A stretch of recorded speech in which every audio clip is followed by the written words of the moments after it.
Alrighty, good afternoon, everyone. It is now 2 p.m. Thank you so very much for joining us for the webinar on establishing and managing points of distribution. We're going to go ahead and get started so we don't delay anyone's schedule and just to be mindful of the time we have allotted for this content. So one thing that we want to be sure to share is that this webinar is being recorded. You will have an opportunity more so towards the end of the webinar to pose questions, and definitely we can open your mic should you want to pose your own question as opposed to using the chat box. That's totally fine. At that time, you just want to go ahead and use the hand raise tool, and that is a tool that you can find on your webinar modules system. When you go underneath attendees, you'll see your own name, and you can just use, again, the hand raise tool. So that's an option for you. One thing to also note, being that it is being recorded, is after the webinar you will receive a copy of the slide deck, and should you want to access the CEC credits, please just refer to the email I sent earlier this morning that provides the pre-test questions, and after the webinar and the confirmation thank you email, we will also send out those same very questions so you can access the CEC credits. But definitely without further ado, I'm going to turn it over to my colleague, Zach Cahalan. Well, thanks, Simona. And just to touch on what Simona just shared, we are going to have a point midway through the presentation where you have a chance to kind of share questions and your experiences as well. Of course, we want to learn from you all as well on this topic that's of increasing importance as the rate of disasters just does not seem to be slowing down. With that said, it is my privilege and honor to be able to introduce today's presenter. It is Gabe Tisler out of the Florida Catholic Conference.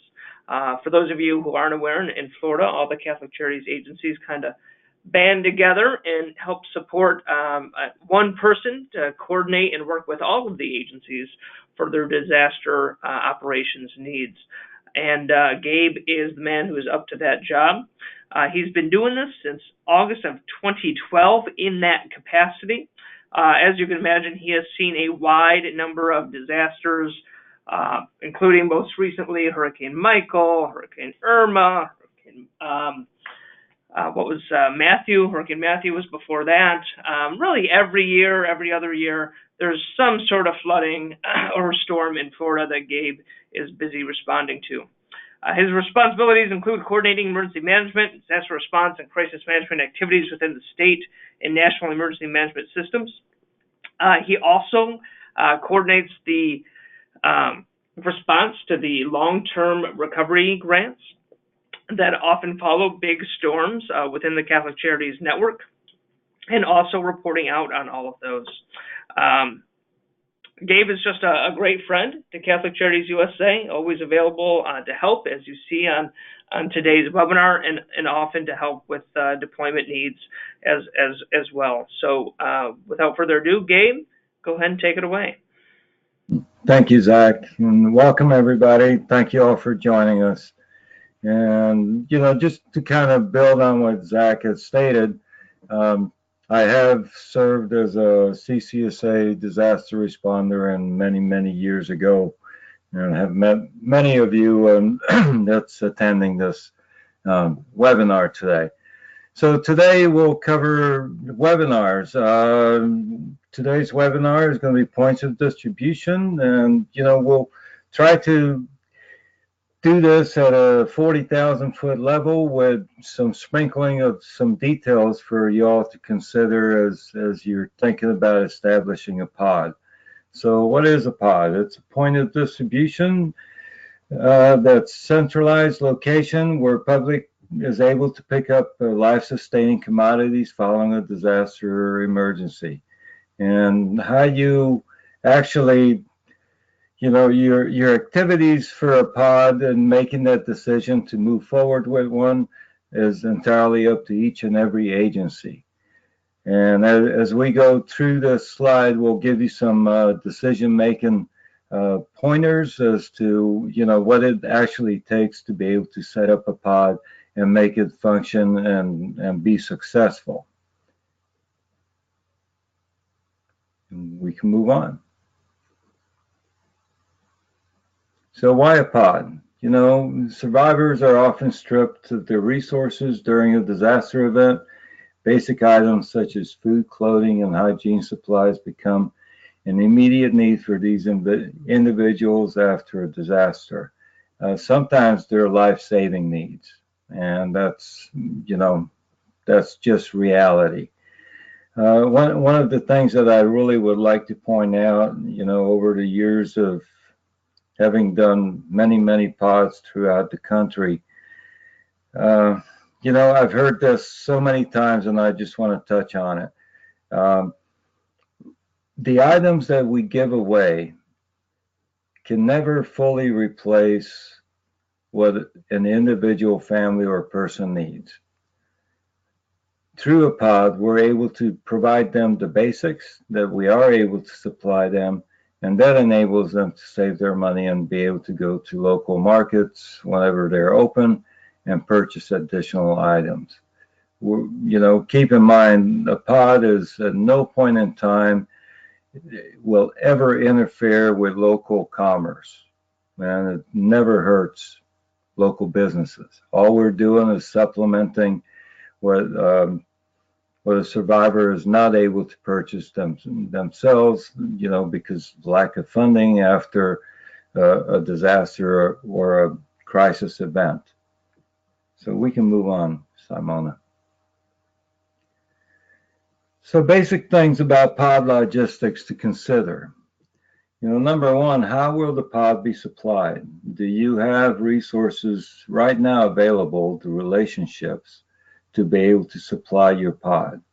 We have to develop a supply chain before we even think about opening a pod. And what does that mean?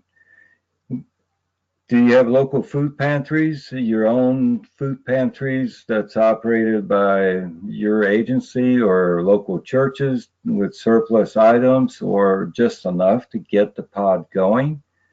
Can you tap into food bank? Do you have that relationship with a food bank so they can recognize that you are able to supplement their activities and be able to help survivors?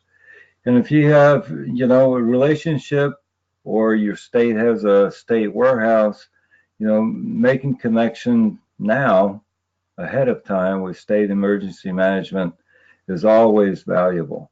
Many times they're able to connect you directly up into with FEMA logistics. And if the state doesn't have a warehouse, FEMA logistics can work with you directly to provide supplies. And then, of course, there's CCSA with their connections, of various donors that are able to provide supplies to us after an event. It's important to note that there's always a lag time in the supply chain. So let's say, for instance, you decide to open a pod tomorrow. Can you ensure that you can keep that pod supplied fully through whatever supplies you have available right now and the connections that you've made? And part of supply chain and logistics is that I can tell you, if it can go wrong, it will. It is a disaster event. So it's always good to plan ahead and see what you can do, how you can supply your pod locally while you're waiting for outside resources to bring in additional supplies. We've learned over the years to think about culturally sensitive foods.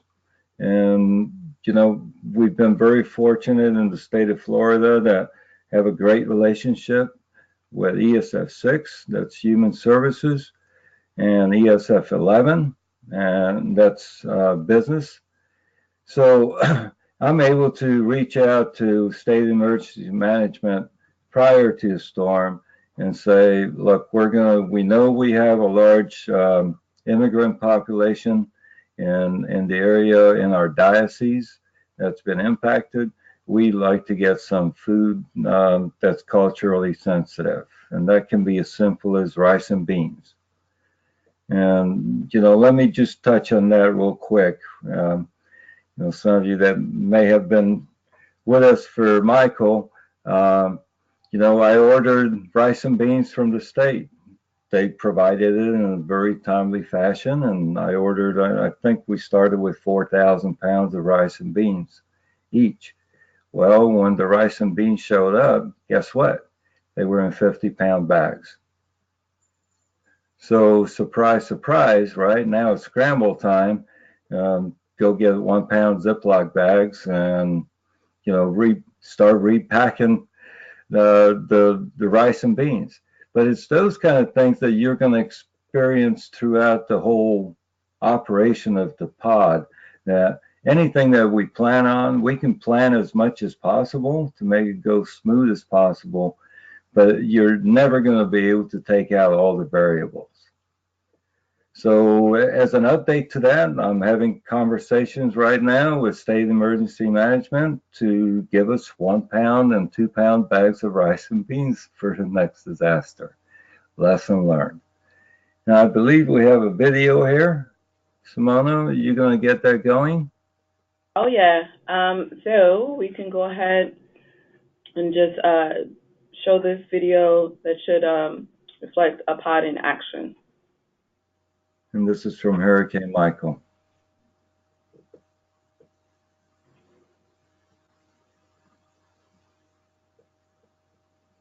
So while we're waiting for that video, it looks like it might load.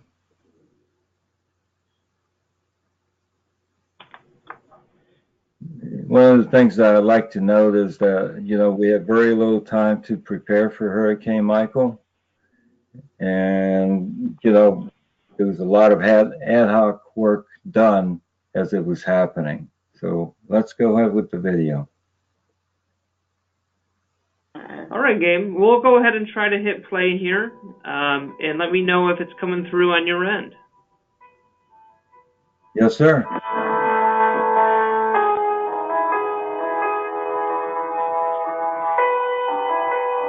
What do you do now, Father? What is your message to the community when all it looks like behind you is despair?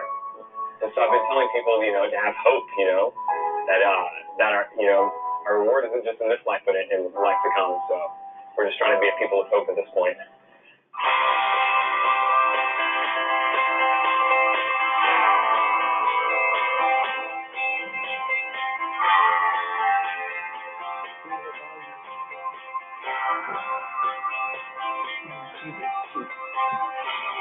Hope is clearly visible on US 98 and 15th Street in Panama City. Hope can be seen in the faces of the people serving. Hope can be seen in the families receiving. Hope is what Catholic Charities of Northwest Florida is providing.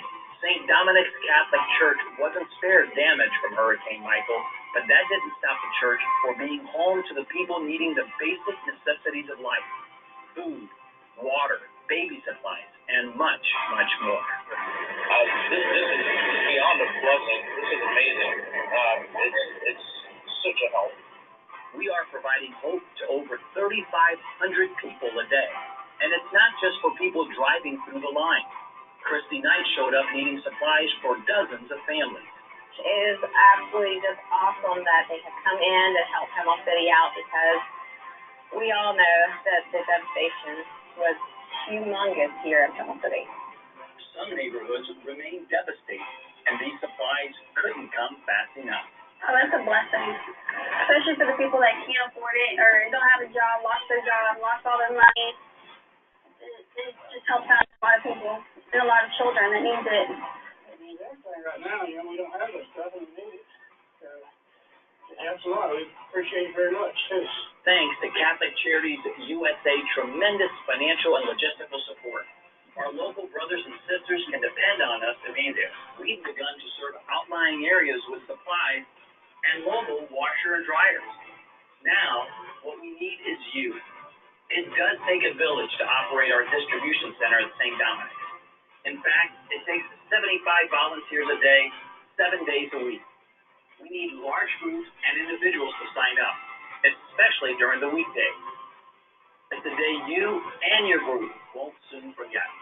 There's nothing better than this. Like, I'm getting chills talking about it. It's very rewarding. And I feel really bad for the people here, and I pray every day they get better. So I wanted to come here, like, to get everybody cheered up, get everybody happy. Even though a hurricane hit us, there's always something positive to look at. It will do more for you than it does for anybody here in the community. And it's time for us to rebuild our church. And this is the way to do it. Using God's hands to serve. We can show them the grace of God and His Spirit. Not only do we appreciate it, so do all those you are serving. Thank God for it. Thank you. Thank you for everything y'all have done for us. Appreciate it very much. Thank you very much. Thank you so much, and God bless you all. Sign up today at ccnwfl.org. Awesome. Thank you, Simona. We apologize for the choppy nature of transmitting over the web there, but hopefully that gave you a good sense of what a robust pod operation can look like. Go ahead, Gabe. Thank you, Zach. So just to kind of expand on that video itself, as I mentioned, Hurricane Michael hit, and there was really no real plans in place to establish a point of distribution. St. Dominic Church was heavily impacted, and the priest there was absolutely on board on doing things. And, I contacted the executive director, and, he said, yes, we want to do this. And, put a lot of balls into motion to be able to supply that point of distribution site. In addition to that, we also operated 4 others in some of the remote areas that were not in, of course, in Bay County or Panama City. So the pod that you were looking at in that video was a drive-through pod. And there's many different types of pod. It all depends on how you want to tackle it for what works for your agency, your community, the location that you have identified. Whether it's a drive-through and that requires pre-packaging items, what that means is putting a little bit of everything into boxes and loading up folks without them ever getting out of their vehicle. Or if you have a facility where you can set up a walk-in grocery style pod. Either one will work, just it all depends on what you want to do and what you're able to do in your own community. And of course, the mobile pod, where you use vehicles to reach remote areas, is entirely doable. The important part and the mobile pod to keep in mind is that, take more than just water, and take a variety of supplies with you so you're able to, meet the needs of the local communities. And once again, being very aware of where you're going, if you're going to do a mobile pod, and being culturally sensitive is really important to keep that in mind. My personal preference is a grocery style pod, just because it's you actually get to talk to people. But it all depends on how it works out for your agency. So talking about pod locations, the logistics of that is, we have to look at traffic flow. You have ample parking. Can you direct traffic? Can you make an entrance and exit without people having to turn around? It needs to be a real good flow planned out ahead of time before you actually open it up to the public. Does the location site fill in the gaps other organizations leave? Whether it's American Red Cross, Salvation Army, Convoy of Hope, National Guard, it doesn't matter. You need to be aware of where their pods are and locate your pod where you're filling a gap, a hole that others are not serving. So, there's a variety of ways to gain that information. And just for everybody's, information itself, Red Cross has now live GIS maps that they can make it available to you that shows their points of distribution sites. In Florida, we're fortunate enough to develop our own GIS mapping, and we're able to show all of the distribution sites as we collected information. But identify those areas, through whatever it takes. It might take a day or two for you to figure out what's going to be the best place to set up a pod that others are not reaching. So, I always say Catholic Charities is really good at plugging holes, and we're certainly are able to do that through a pod and making an intelligent decision as to where we should put it. So, it has to be accessible to vulnerable populations. I want to just kind of touch on that real quick because, we don't want people to have to drive 10, 15 miles to, access food. If we can do a small mobile pod or a smaller pod closer to where the impact zone is, then that's what we should do. So accessibility, the location of a pod needs to be accessible to everyone. Delivery trucks, citizens, it's got to have proper ingress and egress, and 18-wheelers are something unique. So, you can't just order a semi-truckload of supplies and not have a plan in place on whether he can even turn into your location, park, and then how you're going to offload it. We'll talk about forklifts a little bit later on, but it's important to plan ahead. Ideal for 18-wheelers is to have a loading dock. Even delivery trucks, it's much quicker, easier to offload if you have a facility that has a loading dock available. Then you can just drive a forklift into the truck and take everything off of pallets. Otherwise, you're going to have a lot of volunteers and a place to put the supplies. 18-wheelers hold a lot of product. So keep that in mind. Look at the overall, location and try to get a bird's eye view of what it's going to look like when you do get an 18-wheeler in. And, does he have a hard surface to turn around on? Is he able to back up? Or are you going to put him into a nice muddy field that he's going to get stuck on? So all of those are very, very important considerations as you make your decision about a location for a pod.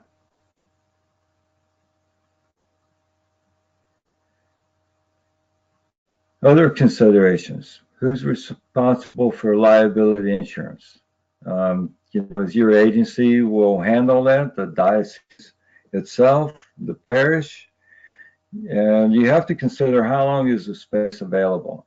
If you're going to use a school or a parish, and will the priest want his parish back by next Sunday, or is he going to allow you to be able to operate there for a week or two or longer?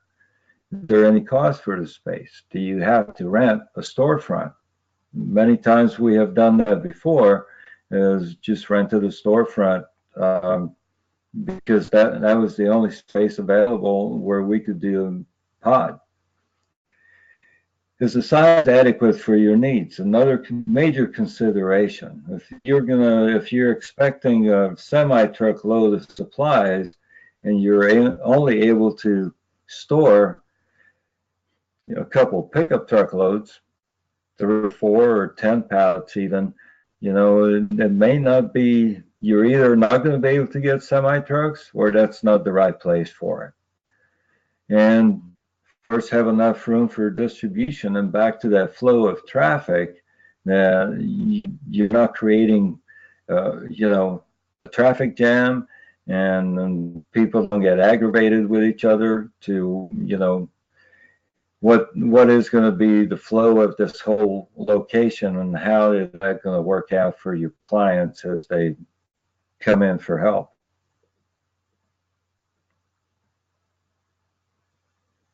Okay, so here's a really simple flow chart, org chart for pod staff.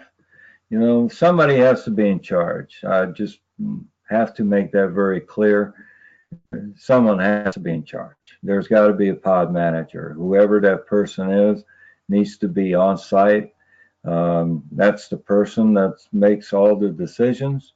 And, you know, there should be, if you have the ability, and we'll talk about some different roles that a pod could use in a few minutes, but if you have the ability, have a volunteer coordinator, a support team leader, a safety officer, loading team support, whatever that looks like, that may be nothing much more than a forklift operator and a dozen volunteers, and then line staff. So this is just a very basic org chart. You can always expand it and shrink it. And shrinking is an important point. Depending on the size, you may only have 3 or 4 people available to do everything of your own staff. You may not be able to get volunteers, who knows? But just keep in mind that sometimes we may have to combine positions to be able to accomplish the task at hand. So let's move on to the next one. So here are some job descriptions. And once again, you know, these are ideally, you would have a role for each one of these positions. Support team leader that supervises the whole operation, supply and resupply commodities. You know, he would be the logistics chief, as we would call it in emergency management.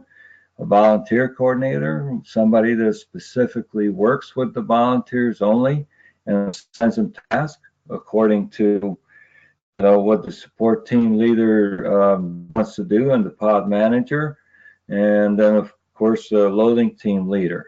Let's go on to the next one.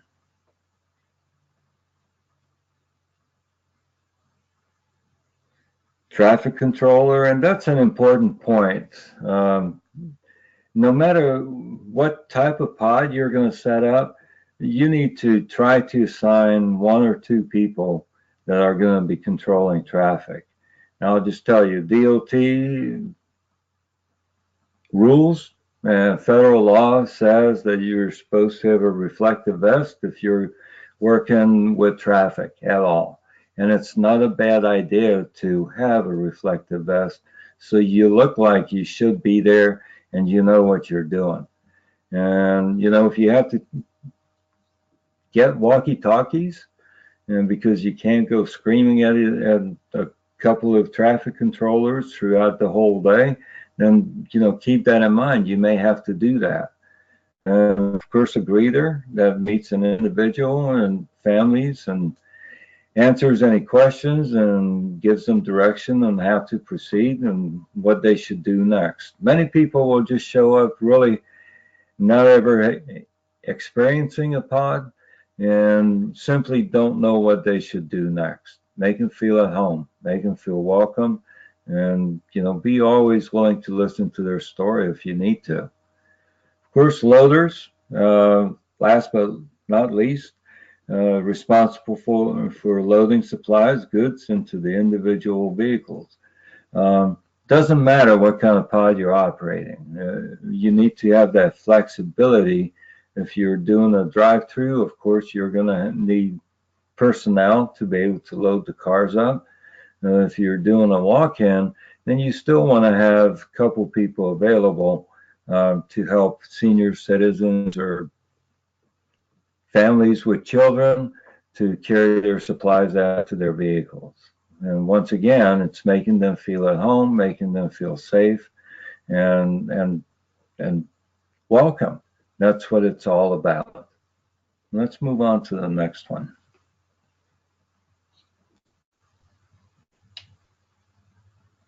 Oh, we got a few more commodity staff.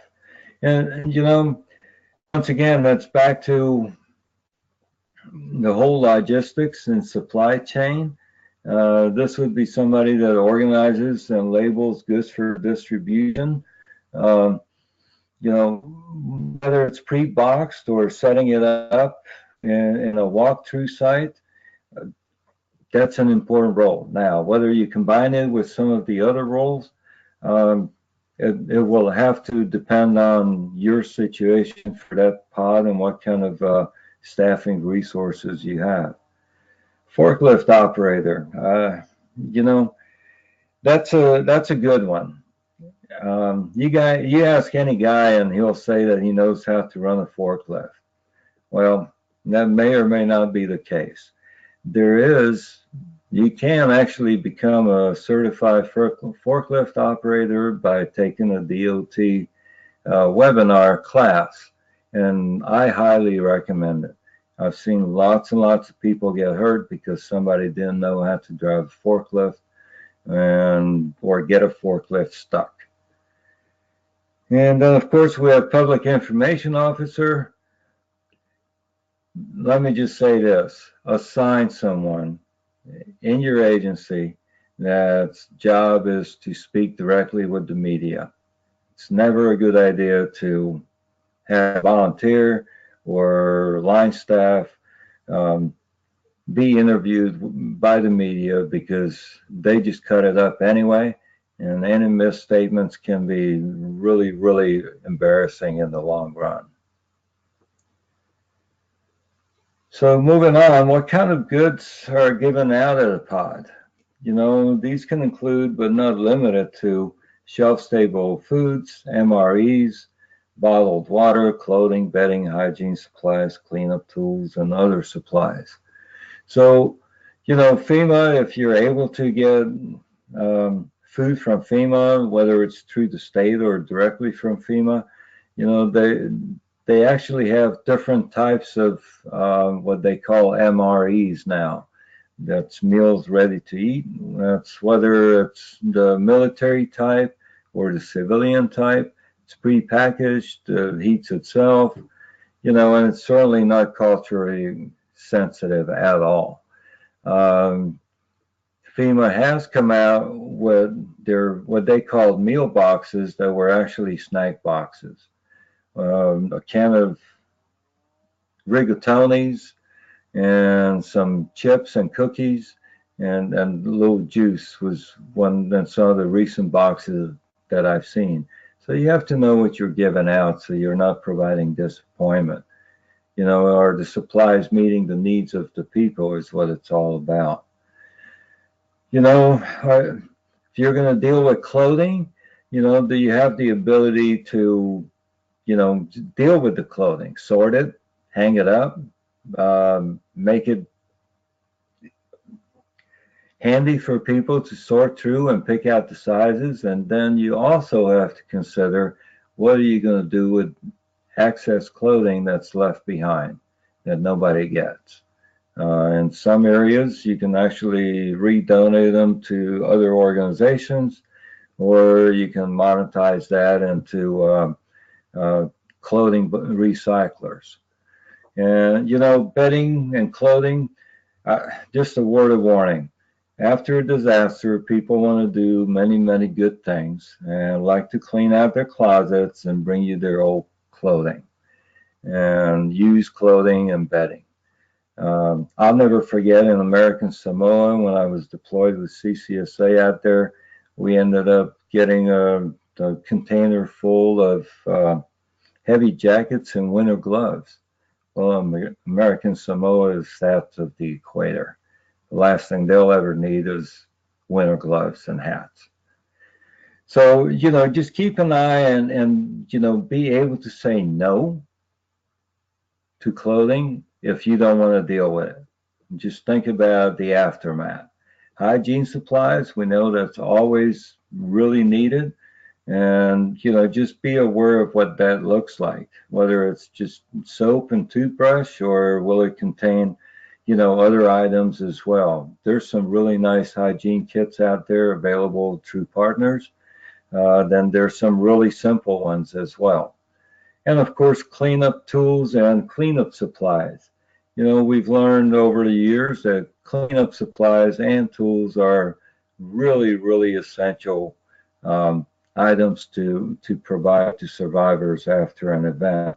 They're always needed, they're always expensive, and that's a great way to offset some of the survivors' costs to be able to provide, go beyond food and bottled water.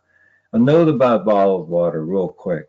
Please don't store bottled water outside for any length of time. If you do, make sure it's tarped, because if you leave it in the sun for any length of time at all, it will start tasting like plastic. Okay, let's go to the next one. So once again, know what you want to collect and message accordingly. People will call your agency offering all kinds of donations, and, be able to be very specific as to what you're asking for. When I have donors, organizations, even individuals reach out to me, I always have a list ready for them. This is what we could use right now at this location. And I have a pre-made list, whether it's toilet paper or paper towels, whatever it is, have a basic list ready that you can hand out or message out to the general public, right? That people don't show up with junk, that you can actually have, supplies that are meaningful to survivors that you're giving out. Always make sure that you know the donor's intent and whatever reporting requirements that donor may have. And that goes for, individual donors as well as national partners or state partners that may show up and offer supplies to you. Just a quick note, Gabe, to chime in real quick on this one. Some folks may not be aware that Catholic Charities USA is a resource to help with potentially your pod needs as well during your response. We regularly will have donors, whether they be corporations or individuals, who will ask, preferably, what they can do, or they'll offer up something that may or may not be useful. And then also we have access to national partners and awareness of where they may be heading to and where they're going to be, and they might be willing to share or drop some things off at your location. And so Gabe's point about having a list ready, and we can help you brainstorm if you haven't, done this before after a disaster occurs, but we can, if we know what you need, we can be that much faster at connecting you to resources at the place you need them. So just wanted to make sure you knew that resource, was available with CCUSA. And additionally, Gabe, when I'm remiss for not sharing this, is president of Florida VOAD. So he has a whole nother layer of many national and state partners that he knows operate within that state that he can rely on as well, that also helps, I'm sure, with the pod operations that he conducts there within Florida. Thanks, Gabe. All right. Thank you, Zach. Let me just touch on this. Back to that original, what I said originally. Think about, if Zach, somebody from CCSA reaches out to you and says, hey, I've got a semi-truckload of bleach. Somebody's willing to donate. Can you use it? And you need it. Count on them not being there tomorrow. So it's important to keep in mind that, whatever is coming from being offered through, state or national partners, whether it's CCSA or any other sources, unless it's just down the road, it's going to take a little while to get to you. And then think about whether you're going to be able to deal with a semi truck, because more than likely it's going to come on a semi. So how much supplies do you need? Depending on the impact, the size of the disaster, the size of the community, how many people are impacted, I can give you a couple quick examples. The video that you all saw before was in Panama City. As they said on the video, they served 3,500 people a day at that location. At the same time, we had distribution sites at 4 other locations. And, one of them was in a Hispanic community. And, the volume just wasn't there like it was in Panama City, but the need was there. So understand that, thinking about it, if you're only having 6 families show up a day, well, you know what? You've helped 6 families. So how much supplies do you need? Depends on what kind of space you have to store it and what kind of volume you're going to be able to manage based on your staffing level. And once again, how does the pod get its commodities? Do you have those relationships established ahead of time or immediately after a disaster to be able to scramble and get some supplies to your location? And of course, where do they come from? Once again, if they come from out of state, then it's going to take a while. It could take up to a week, sometimes 2 weeks to get supplies in. Or are you still going to need them 2 weeks from now? And then, of course, how do you acquire more if they run out? And that goes back to having those relationships and keeping a supply chain operating, as well as focusing on your own inventory. So, for instance, when you're down to your last case of water, that's not the time to look for more water. The time to look for more water is when you're down to a pallet. So, because it might just take several days for it to come out, reach you. So it all relates to that supply chain, and timing of ordering supplies is super crucial in this. Many things to think about, and a lot of these just kind of flow along. But the more you think about them and the more you plan these out ahead of time, especially receiving and the handing out the supplies, the smoother your operation will be and the less stressful the whole operation will be. Okay, let's move on. Okay, pod setup. Activation of the pod begins with the notification process. So once an incident occurs, Catholic Charities, with guidance from BOAT partners and local emergency management, determines if there's a need for a pod. Well, you yourself, Catholic Charities, serve some of the most vulnerable populations out there. Knowing your own communities is an important piece of this puzzle, right? If you know that nobody is serving a particular neighborhood that's been impacted, then think about how you can reach that. As I said, Red Cross already has GIS mapping available. Attending BOAT calls or talking to state emergency management, county emergency management to find out what's going on, and notifying county emergency management that you're going to do this, who in turn can notify law enforcement and who can provide support for you. So those are all important considerations. And, that decision to activate a pod depends on many, many other decisions that you have to make first. So always conduct a hazard assessment to determine if the location is safe for operations. I know in Louisiana, we ended up having to have the National Guard, provide us some staffing with guns to be able to have a secure distribution site and warehousing site. In South Florida, after Hurricane Irma, one of the Catholic Charities agencies hired a security team, provided security during the day and at night, and of course also help with logistics as well. So think about, don't set up a pod in a flood zone when you're expecting another 20 inches of rain. Sounds basic, right?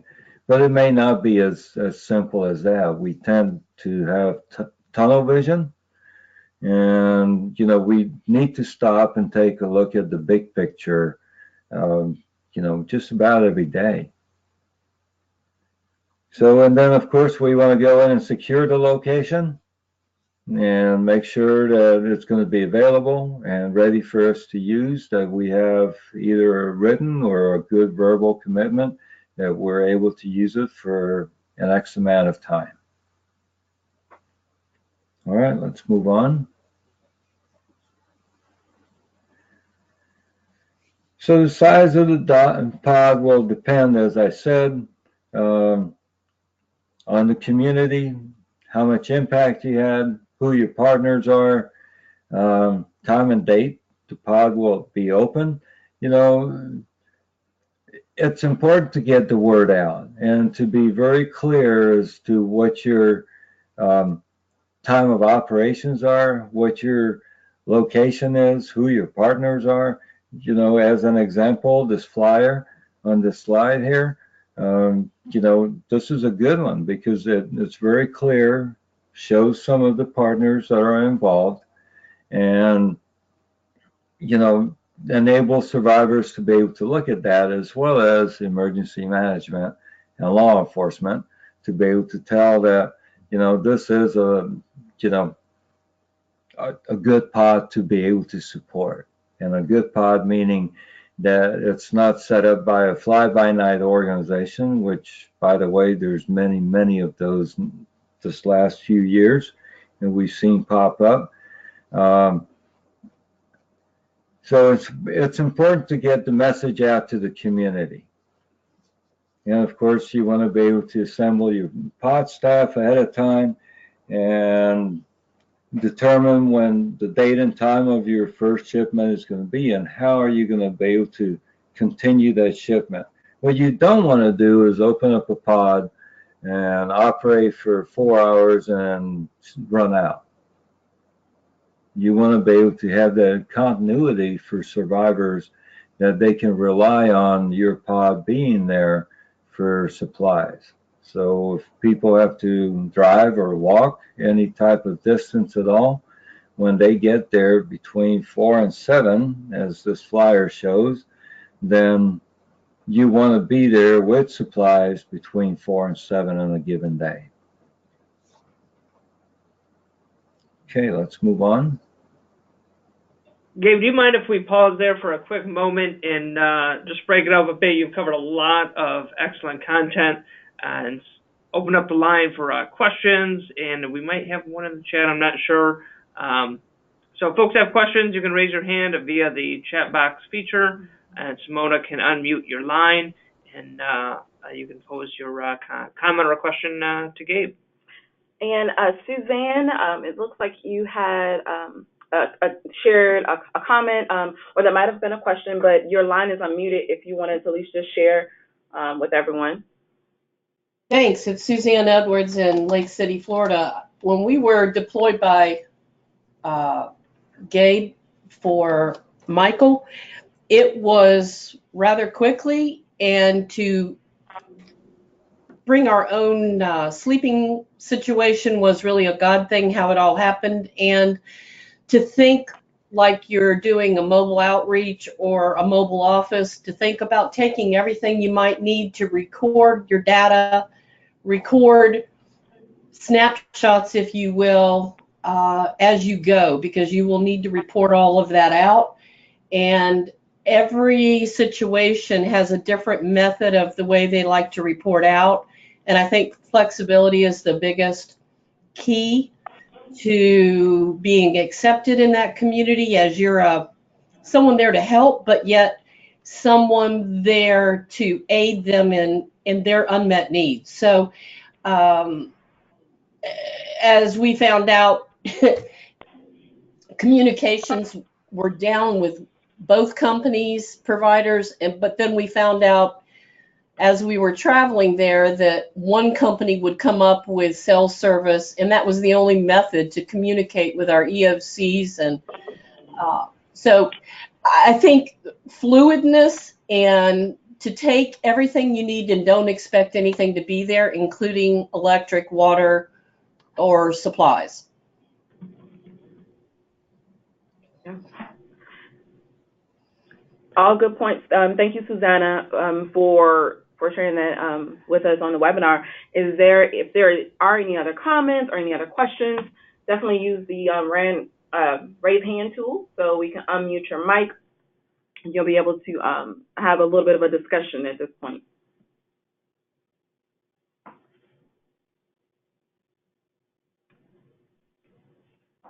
Okay, and Yuri? go ahead, Yuri. Yep. No, Yuri, your mic is unmuted. I just wanted to say hello to everybody, especially Gabe, and I'm enjoying the presentation. That's it. Thanks, Yuri.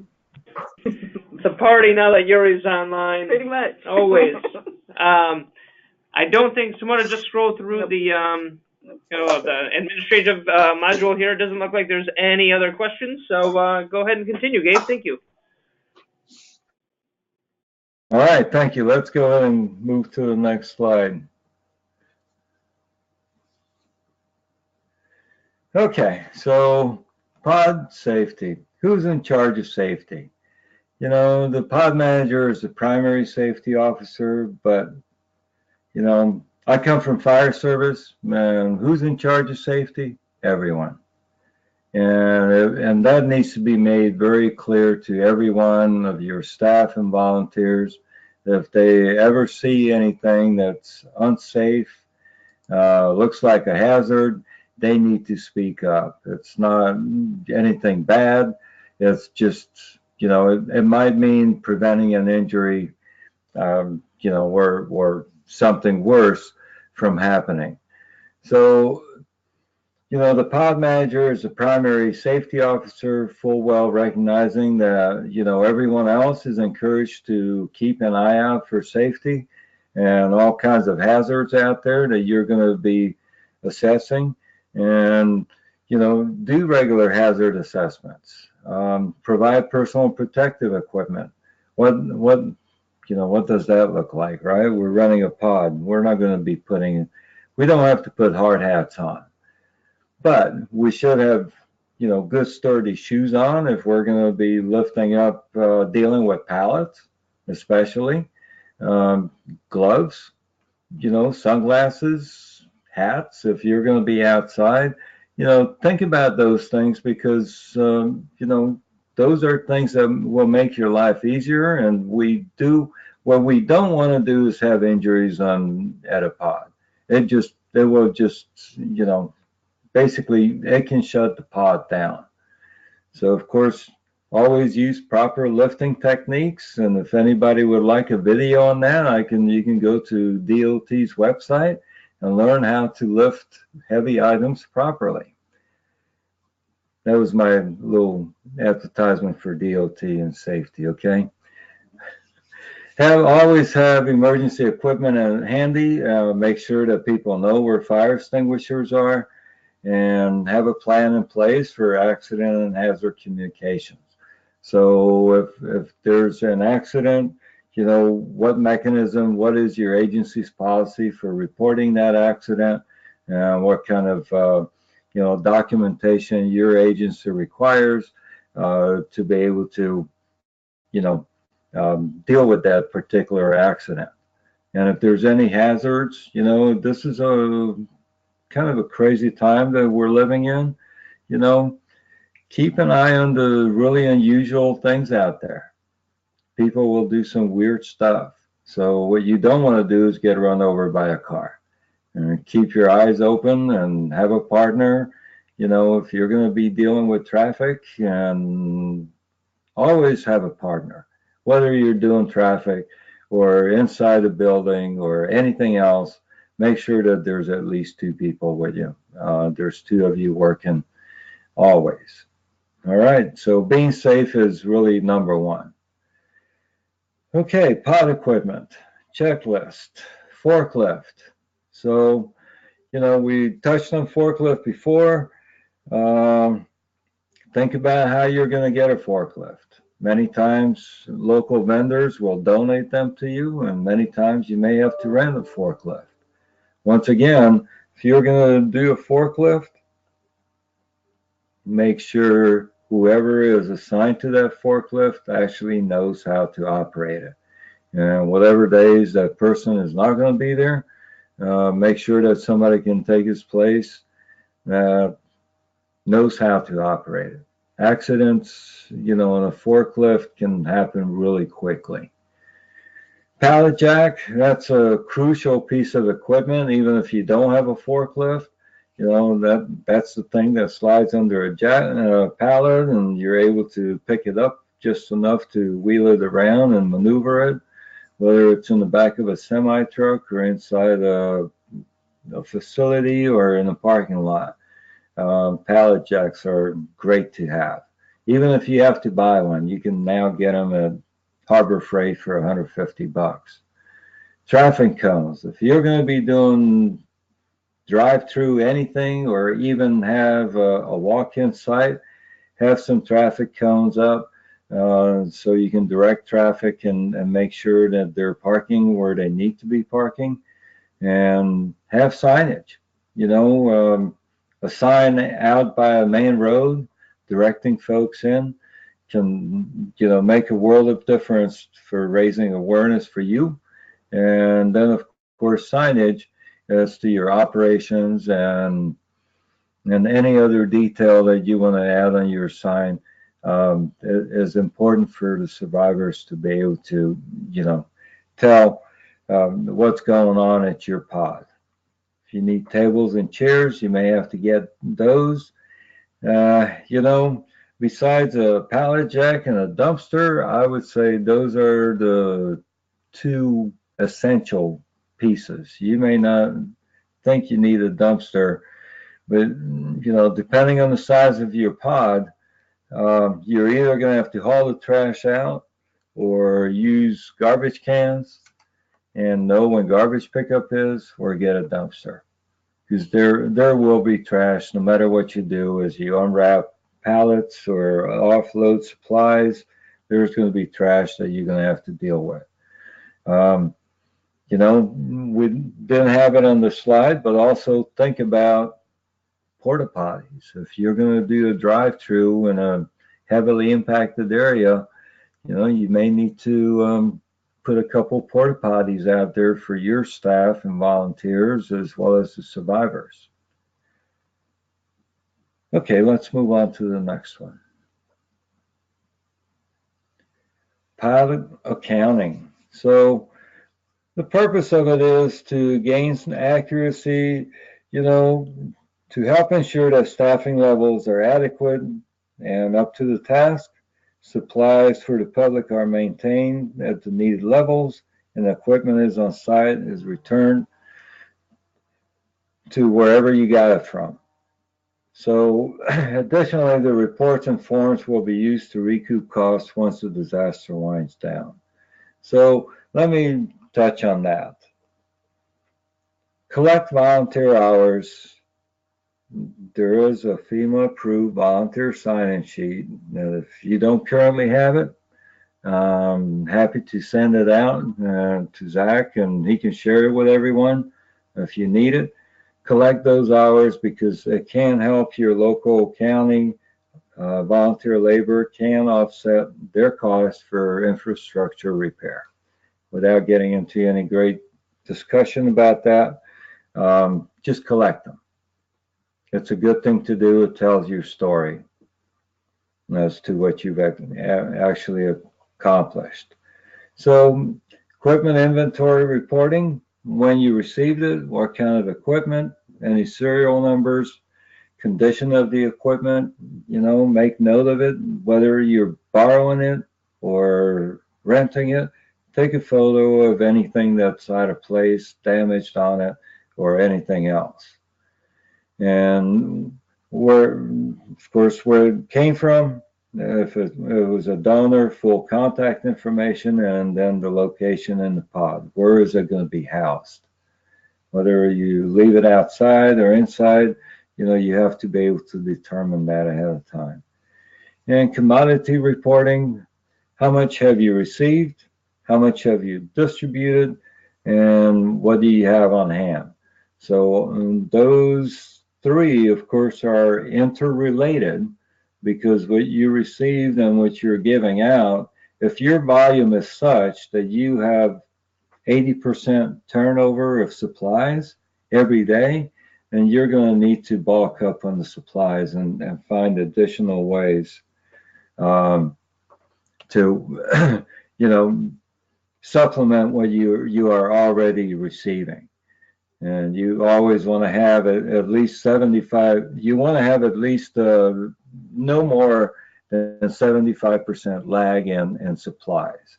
So anytime it gets down to 25% availability of supplies, then you need to be pulling the trigger to get additional supplies as soon as possible. All right, staff reporting, assigned personnel, including, go back to that one for a second. Thank you. Spontaneous includes spontaneous volunteers, and those are the folks that you definitely want to have somebody partner up with that so they can be watched. If you don't know them, you never know, right? Um, Talked about volunteer hours, just collect them. It's important. And what I tell people about volunteer hours and why that's important to your local community is that it actually will help you save additional taxes at the county level when they go to pay for all this infrastructure damage. They can use it as a match for FEMA. Okay, now we can move on.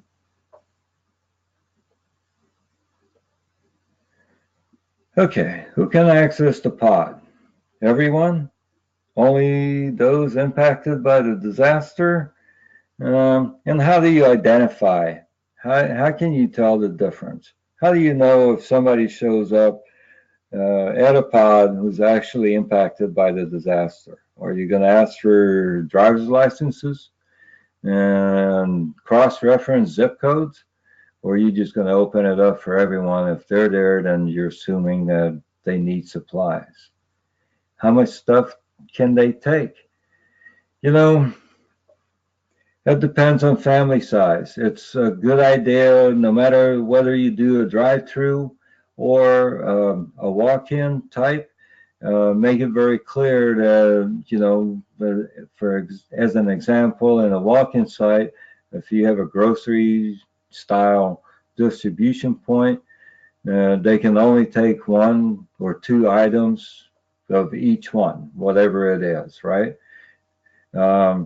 We have seen folks take real ownership of the supplies, down to as far as handing out a single roll of toilet paper to a family of 4. Well, more than likely they're going to need more than 1 toilet paper, 1 roll. So don't get too stuck on this, right? You're giving out stuff that people need. How many times can they come back? If they become really repeat customers, keep an eye on them, and then it's time to question what they're doing and see if they're actually stocking up, or are they picking up for their neighbors and other family members that can't come in. So, how many times they can come back, you just have to leave that, on the fly. That's my personal preference. If you're limiting it, how are you going to track it? And, a lot of times it's very hard to do the tracking.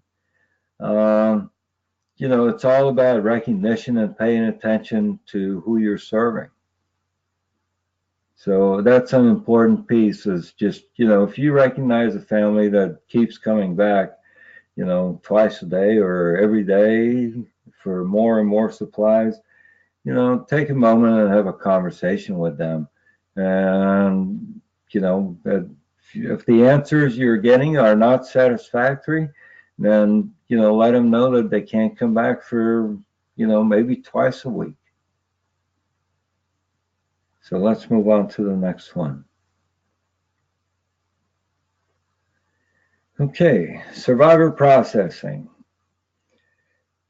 Of course, as the survivors enter a pod, if you're doing a walk-in or a drive-through, somebody needs to greet them, make them feel welcome, make them feel at ease that they're not here begging, that you're here giving these supplies out because you want to.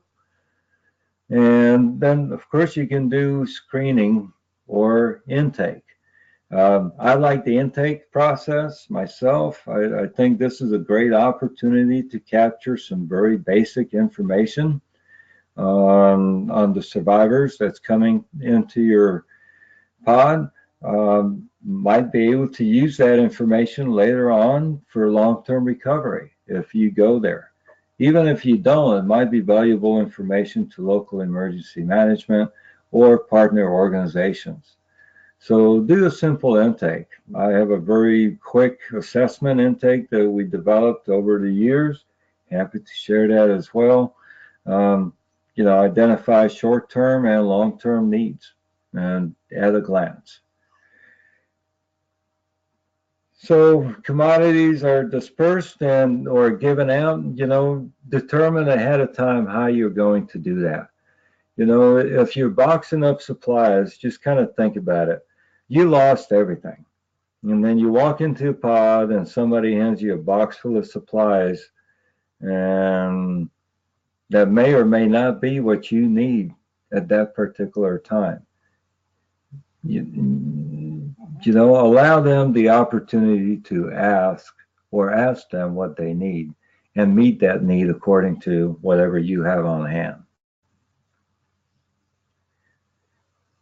Okay, so ordering and resupply of commodities, back to the supply chain. Your consumption rate will be determine how many survivors you're serving at the pod each day, and how quickly can you restock. And this is basic supply chain stuff here. Once again, calculate that burn rate of any particular supplies that you need. And it's important to listen to the survivors and let them tell you what they really do need. Do they need food at this time, or do they more need cleaning supplies? So, find out from them what they need. They ask for clothes. Can you give them clothes? Do you have clothes? You don't have it? Well, think about how you can meet their clothing need. Maybe it's through a gift card, which we'll touch on in later on. So how offloading new supplies and receiving goods and organizing on a first in, first out basis flows is entirely up to your particular situation. I know that distribution sites tend to have a life of their own. You have a donation come in and the whole thing expands, and then a lot of people come in and take a lot of donated goods out, and then it shrinks and it starts breeding, and it does have a life of its own, and you need to be able to monitor what that flow is of that burn rate. How much are you providing and how much is coming in, and are you sure that you're going to get more supplies to continuously meet this particular demand? Next, please. Daily maintenance. So, yeah, on equipment, ensure the forklift has fuel in it, is able to operate, and ensure the tires are aired up before you have a flat tire, because you can't change a forklift flat tire unless you have special tools, and it absolutely shuts you down whether you rent it or not. And as a side note to that, if you're renting one, ask the vendor if they're going to service it, or will you have to hire somebody to come in and deal with a problem.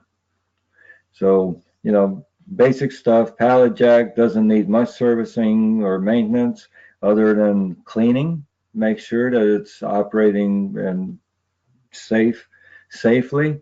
you know, that you're not going to pick up a pallet tomorrow and it's going to fall on somebody's toe because the hydraulics are weak on it. Staff and volunteers are coordinating together, assigning roles and training as necessary. You know, being able to continuously monitor the staff and keeping an eye on them and how they're interacting is an important piece. If you need to train someone, let's say a new staff or new volunteer shows up and you're going to put them into traffic control or handing out supplies, make sure you allow a little bit of time for training that person to orient them, and don't just stick them out there and let them figure it out themselves. And once again, that safety component in that is super important, making sure that they're aware that they're responsible for safety as much as anybody else. All right, media, you know, media is really important. If you're going to be doing a pod for any length of time at all, do a media release. And of course, your agency should have a media person, or your diocese does anyway, that can put out a media release, invite the local newspaper, local TV station, whoever it is, and take lots of pictures and videos, and, you know, make sure you can get the word out and tell your story in the end. Okay, let's go back to the next one.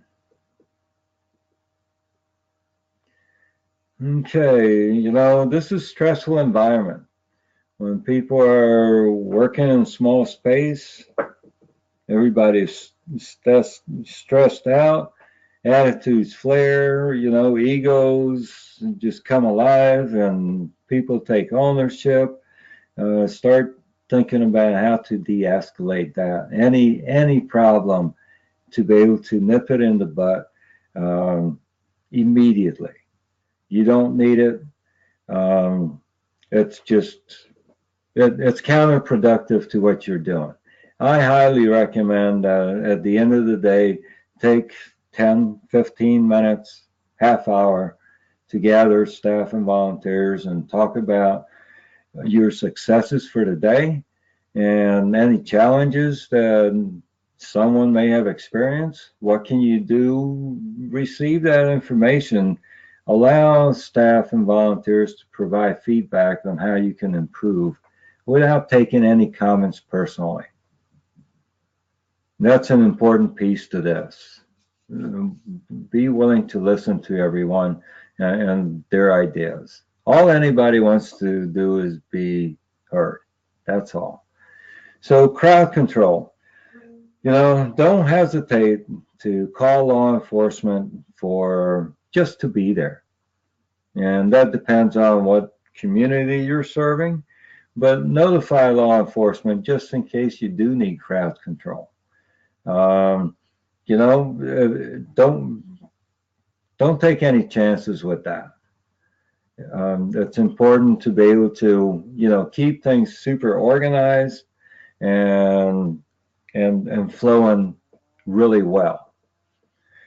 Okay, role confusion. Yeah, always know who's in charge and make that very clear, whether it's to the staff or volunteers. And I think I covered ownership already. So don't get so stuck, you know, in providing help to people that you take ownership of anything. We're just there to help people. Let's move on.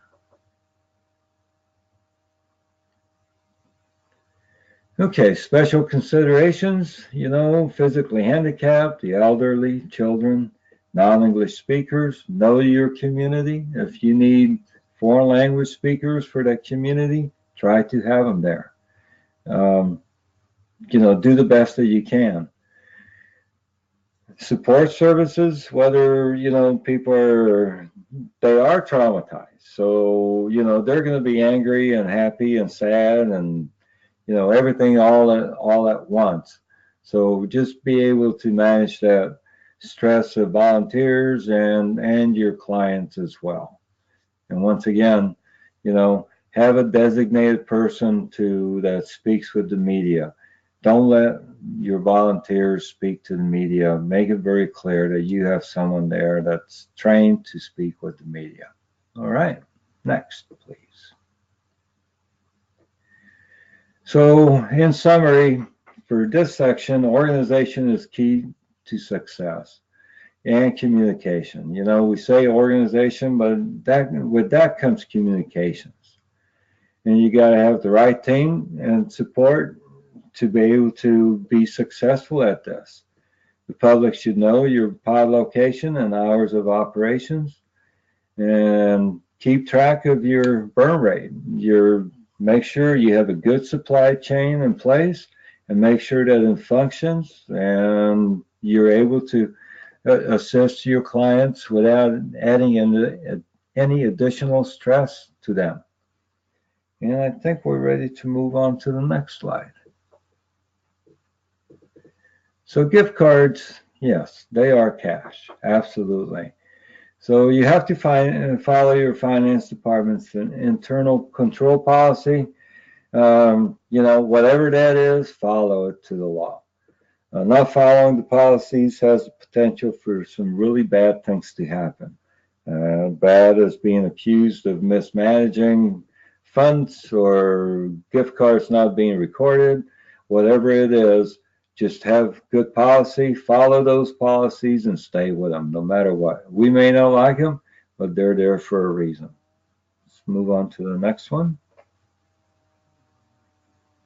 So here's a flow chart of what you can do with gift cards and how you should document what each gift card is. Every agency might have a different method, but excuse me, you have to be able to follow each one of these steps to make sure that the gift cards are documented every step of the way. The recipient has to sign a receipt saying that they have received a donation of gift cards, and they receive a copy.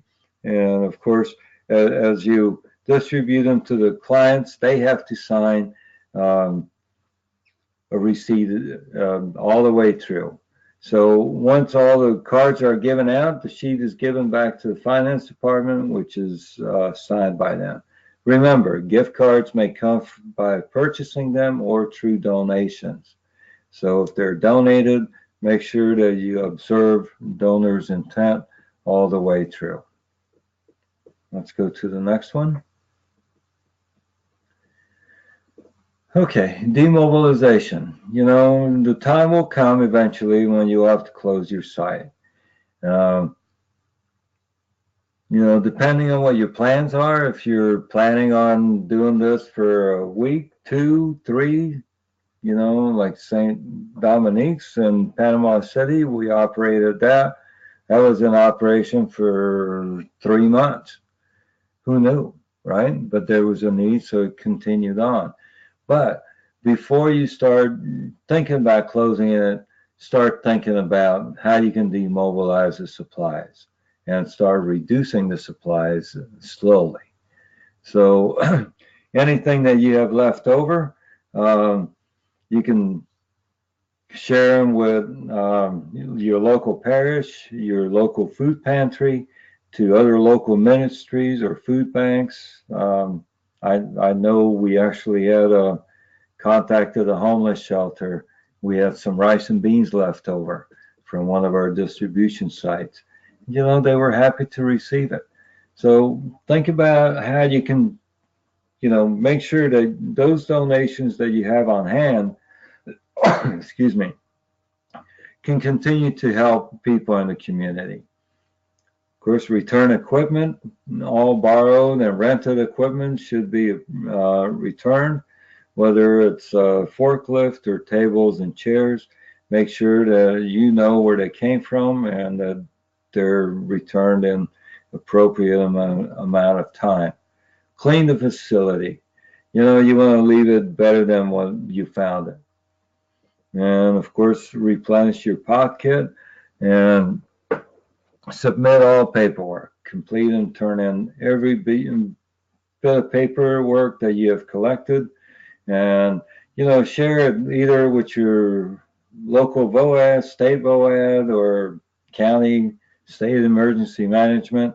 It's a great way to tell your story and really establish yourself as a key player in disaster response. Okay, let's move on.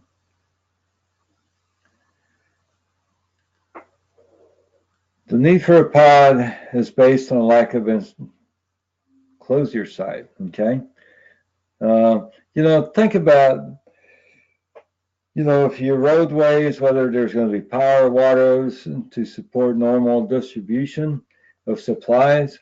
What are the reasons for that you need to close the pod? Has local stores opened up and your clients have diminished to the point where it's really not worth keeping it open anymore?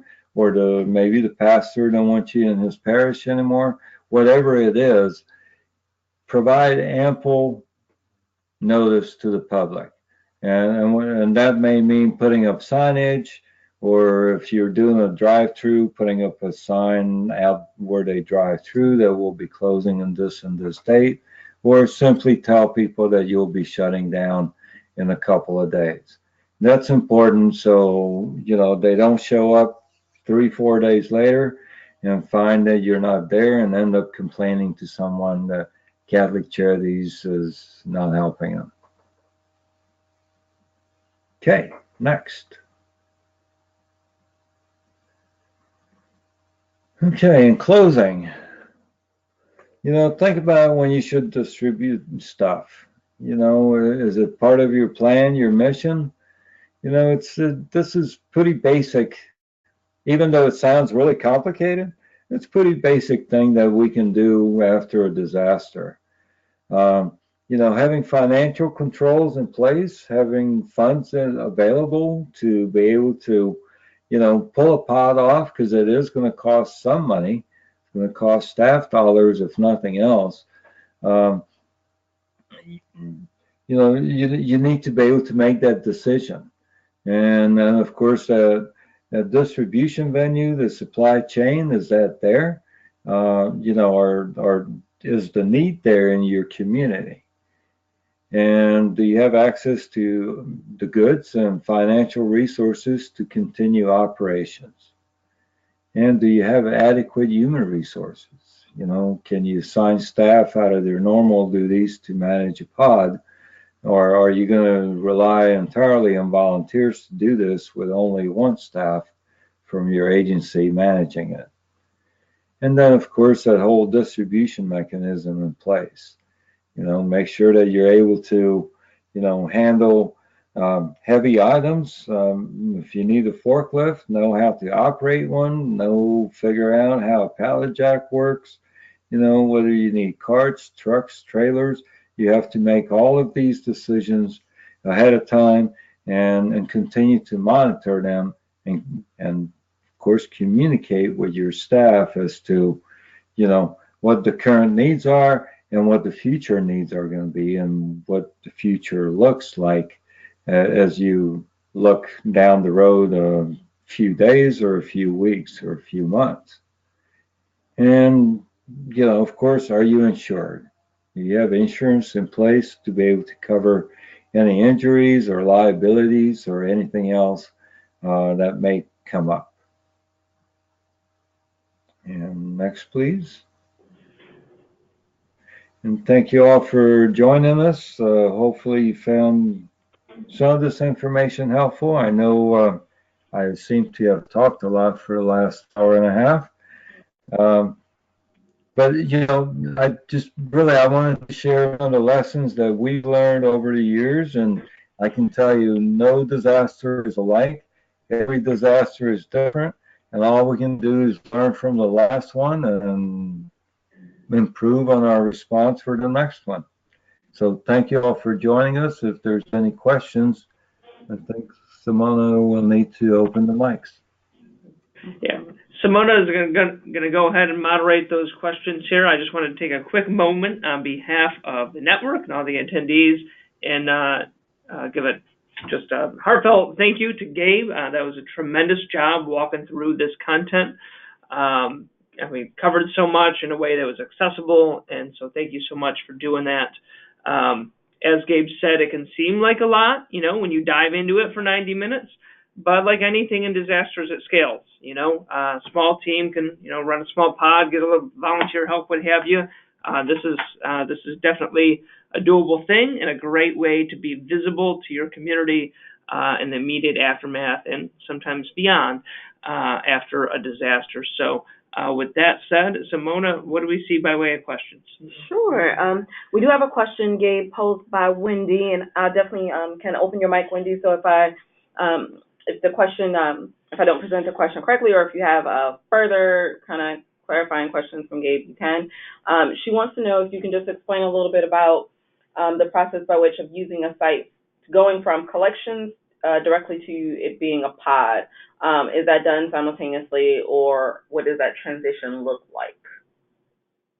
Let me make sure I understand the question. So, collection of donated items and then transforming that into a distribution site. Is that the question? Exactly. Okay.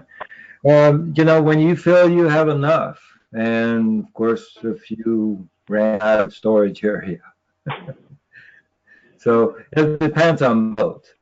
And really, the important thing is really back to the supply chain is that there is, good flow of product for the survivors to be able to access.